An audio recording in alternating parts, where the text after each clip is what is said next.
Amigos y amigas, muy buenas tardes. Primero agradecer la invitación que me hicieron anoche cuando me los encontré en el pasillo a Simancas. ¿Quién más estaba? Trujillo, Marcelo, saliendo allá de ese piso séptimo, arriba de la Plaza de Toros, lugar en el que creo se han confabulado muchas de las dinámicas de la izquierda democrática en Colombia. Ese sitio es culpable y es la casa, el apartamento de mi vecino Daniel García Peña. Me los encontré allá y me dijeron: Camilo, ¿por qué no vas y visitas a los amigos y amigas de la corriente democrática? Pues aquí estamos. Les agradezco inmensamente a ustedes, a Gustavo, porque además me están haciendo conocer el Congreso. No conocía este espacio, llevamos muy poco acá, no conocía este rincón del Congreso de la República. Yo quiero contarles un poco anecdótico cómo fue nuestra llegada al Polo Democrático Alternativo, porque nosotros hemos sido como de malas, llegamos un poco tarde cuando ya estos amigos se están yendo. Y pues, mire, nosotros llegamos al partido en el segundo congreso del Polo Democrático Alternativo. Llegamos con un colectivo que nos llamamos Vamos Independientes, porque en medio de las disputas, de las peleas, con tanta razón de fondo ideológica tal vez, con tanta pelea personal también en medio, nosotros decidimos no meternos en la pelea. Y por eso nos llamamos así. Y lanzamos una lista independiente al Congreso del Polo. Y allí logramos la 9ª votación entre 44 listas. Y fue como el primer llamado de atención al partido. Ahí hay algo nuevo. ¿Por qué nos metimos al Polo? Porque era el partido que tal vez nuestro gran poeta William Ospina definía como la respuesta a su pregunta anterior de dónde está la franja amarilla. Ese era el Polo Democrático Alternativo.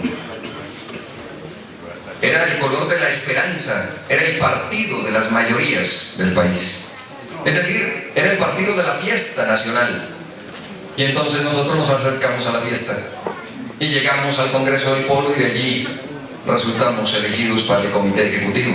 Y vamos a una fiesta. Pues cuando llegamos, con todas las reservas del caso, porque no habrá quien se ponga ofendido, llegamos a la fiesta y lo que encontramos fueron los borrachos. Se había acabado la fiesta. Cuando nosotros llegamos, ya estaba el despelote, ya estaba el desmadre, ya estaban las sillas volando de lado a lado en el comité ejecutivo. Y me siento el primer día y lo primero que me llega es un papelito al frente con la cuenta de cobro de lo que se habían bebido. 4.000 millones de pesos. Esa fue la bienvenida a nosotros en el Polo Democrático Alternativo. No fue otra. Pero quiero aquí hacer referencia a cómo interpretamos nosotros la realidad del Polo Democrático. Creo que el primer gran inconveniente que tuvo el Polo fue no haber entendido su naturaleza. Cuando digo esto es que entendamos cómo nació el partido. El partido no nace como el punto de coincidencia ideológica de todos los sectores de la izquierda en Colombia. No es así. No es que nos pusimos todos de acuerdo y llegamos y nos juntamos porque queremos construir el Polo. Dos condiciones objetivas concretas se impusieron para que esto se dé. De lo contrario, no se habría dado. Y las condiciones concretas fueron la reforma política del año 2003, que impuso el umbral y que les dijo: se juntan o se mueren.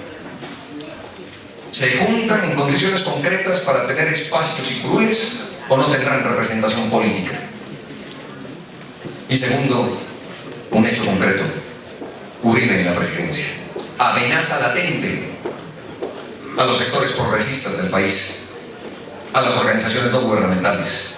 Esos dos hechos concretos y objetivos dieron inicio al partido. Es decir, el partido se crea, no lo digo en términos peyorativos, creo que habría que rescatar lo positivo, como una estructura electoral, ¿sí? Una herramienta electoral importante en cualquier proyecto, más en un proyecto político. Necesitamos una efectiva herramienta electoral, y ahí surge el Polo Democrático, bajo esas condiciones concretas y objetivas de Uribe y la reforma de 2003. Y entonces, ¿nosotros qué esperábamos? Pues que quienes lleguemos allí nos dediquemos a construir y a mejorar esa herramienta electoral, con nuestras diferencias, por supuesto, pero se había avanzado, estaban los estatutos, el ideario de unidad. Había entonces al menos una hoja de ruta que permitía ciertas libertades, pero que existía una hoja de ruta. ¿Qué esperábamos? Que en el partido cada fuerza se dedique a trabajar con la sociedad colombiana para fortalecer nuestra herramienta electoral. Eso esperábamos, pero encontramos en ese paréntesis a los de un lado y a los de otro, peleándose por lo que Gramsci llamaría el punto hegemónico. Es decir, ¿quién tiene el punto ideológico aquí?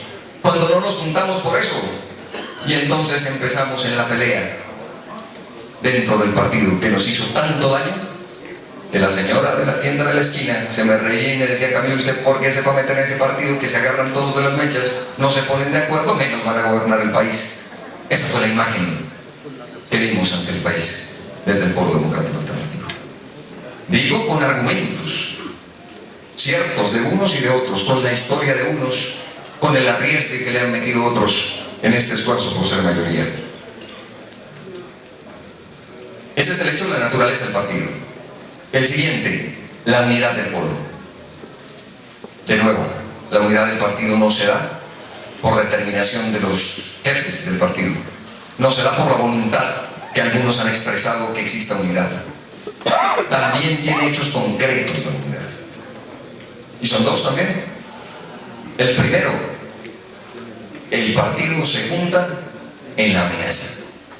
Esa es la unidad. Y se juntó en la amenaza de Uribe ante el sector democrático. Y se juntó, para poner otro ejemplo mucho más reciente, en la candidatura de Gustavo Petro a la presidencia. Ya cuando no había gordito que nos ataje, de las encuestas del 12% que alcanzó Gustavo empezamos a decaer, íbamos ya por el 2%. Alguien propuso incluso: hagamos una tregua entre nosotros porque nos tocó juntarnos. La unidad se dio en la amenaza. Unos dirán gracias, y tendrán mucha razón, al buen candidato. Otros dirán gracias a la estructura. Unos y otros tendrán su parte de razón. Pero lo cierto es que la unidad se dio por esa amenaza. Y la otra condición objetiva de la unidad es la posibilidad de victoria. Es cuando creemos que podemos ganar juntos. Cuando desaparecen esas amenazas y esas posibles victorias, el partido entra en crisis. Y el Polo Democrático empezaba a intentar descifrar la realidad política electoral con sus discusiones ideológicas. Así entiendo lo que ha pasado, de manera muy somera, para no quitarles mucho tiempo. Ahora, ¿qué hacer? Nosotros hemos propuesto una oposición activa, le pusimos apellido, porque creemos que no podemos ser los doctores del no. Hablé con Gustavo y le dije: estamos de acuerdo en las tesis planteadas por ustedes frente a los temas de tierra, agua y víctimas.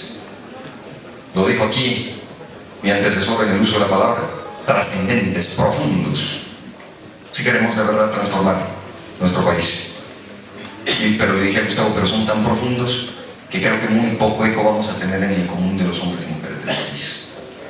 Que irnos a Ciudad Bolívar con ese esfuerzo nos va a costar cantidades. Que hablar con esa persona y decirle: mire, el problema de tierras cuando tienes un pedacito donde dormir, cualquiera sea. Mire el problema del agua cuando la piratea y la tiene. Mire el problema de las víctimas cuando él se cree uno de los seres más felices del planeta, como se creen los colombianos y colombianas. Una realidad. Y entonces estamos hablando de herramientas, por supuesto, para llegarle a los hombres y mujeres de este país. Y nosotros allí, en ese esfuerzo, hemos planteado un tema que nos parece fundamental. Es el del trabajo, es el del empleo. Es de la necesidad que tiene cada familia en Colombia. Ya no importa ni siquiera el estrato, pero creo que ese es un tema que nos puede juntar con las mayorías de este país. Oposición activa, ¿por qué? Porque nosotros, por ejemplo, no somos quienes queremos que al gobierno le vaya mal. Nosotros no queremos que al gobierno de Juan Manuel Santos le vaya mal. Ojalá le vaya bien, para que ojalá, ese sí ya es mucha utopía, al país le vaya bien. Lo que nosotros queremos es tener un gobierno social, y para eso necesitamos reemplazar estos gobiernos, y eso no se hace con la voluntad de que les vaya mal a ellos, sino siendo mejor nosotros. Esa es nuestra responsabilidad histórica, demostrarle al país que podemos ser mucho mejores. Y entonces esa oposición activa hemos planteado otra herramienta, porque yo creo que estamos en nuevos tiempos y necesitamos cambiar paradigmas. Y hemos planteado nosotros una figura de un sindicato de trabajadoras y trabajadores desempleados, es decir, de las personas que quieren trabajar, necesitan trabajar y pueden trabajar sin trabajo. Y cuando se lo conté a Gustavo dijo, pero es que yo soy el primero. Organizar sin trabajo. Y nosotros lo planteamos en el debate que le hice al ministro de Protección Social hace una semana. Una nueva herramienta. No tiene nada que ver con lo partidista. Quiero contarles que más de 500 personas nos han escrito y están dispuestos a conformar ese sindicato. Una herramienta nueva. ¿Cómo hacer la política? Yo creo que debe ser con base en lo que siempre nos ha acompañado, los principios. Pero debemos agregarle algo más, las finalidades, los objetivos a cumplir. No podemos seguir haciendo política solo con nuestros principios. Toda una vida se gastaron nuestras generaciones pasadas y creo que nosotros tenemos un reto. En honor a ellos, ser efectivos en el terreno de la política electoral. Que no nos pase lo que le pasaba a Heraldo Romero, mi tío, dirigente cívico y social, que Marcelo y Yesid tuvieron la oportunidad de conocer, que nos abandonó muy temprano a los 32 años.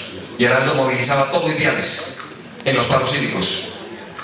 Un hito en ese momento, los movimientos sociales en Colombia. Y Nariño, un hito para el país.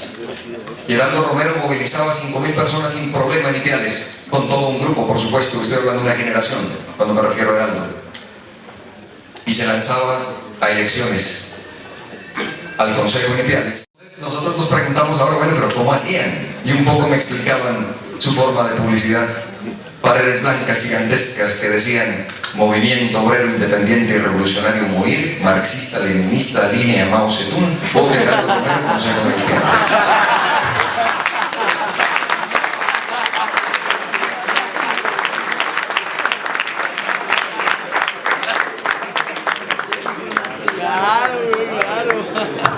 Eso podría explicar un poco. Yo quiero contarles que estuve también en 2 reuniones del Polo, en los 5 años y en otra. Y estas anécdotas no causan esa gracia. Digo entonces que hay que hacer la política con esos principios fundantes de dónde venimos, de quiénes somos. Nosotros lo decíamos en campaña, tenemos historia, pero sobre todo estamos empecinados en construir futuro. Y aquí hay algo importante. Es que se puede hacer política y se puede ganar. Y cuando digo hacer política, es la política del discurso, del convencimiento, de las ideas. Y aquí quedó demostrado también dentro de estas agrupaciones de izquierda democrática en el pueblo. A mí también me hicieron cuentas de cómo iban a quedar entre Carlos Gaviria y Gustavo Petro. Nosotros invitamos a votar por el partido. Y gana Gustavo. Y es una demostración que la política puede estar por encima de cualquier estructura. Y ese es el mensaje vital. Podremos estar o no de acuerdo con las ideas planteadas por Gustavo, pero algo hay que reconocer. La política puede estar por encima de las estructuras y ser efectivas en lo electoral, que es lo que nosotros necesitamos. Así es que creo que estos no son momentos de debilidad. No creo que se esté acabando un partido, sino que estamos construyendo nuevas formas, sino que estamos reconfigurándonos en nuevos grupos, en más y mejores herramientas para lograr efectividad, para hacer lo que América nos ha demostrado: ganar en el terreno electoral político para intentar las transformaciones que necesitan nuestros pueblos. Ese es el reto que tenemos, pues. Agradezco finalmente a los amigos y amigas jóvenes de mentes de colores que sé han estado inquietos en todos estos momentos, y vamos a tener una reunión muy próxima con estas nuevas herramientas: mentes de colores, sin trabajo, corriente democrática, los que tienen el nuevo nombre que mencionaba, Simancas, con todos y con todas, porque aquí lo que tenemos como tarea fundante es aquella frase del maestro de maestros de Simón Rodríguez, el maestro de Bolívar: inventamos o erramos, no tenemos ninguna otra posibilidad. Muchas gracias.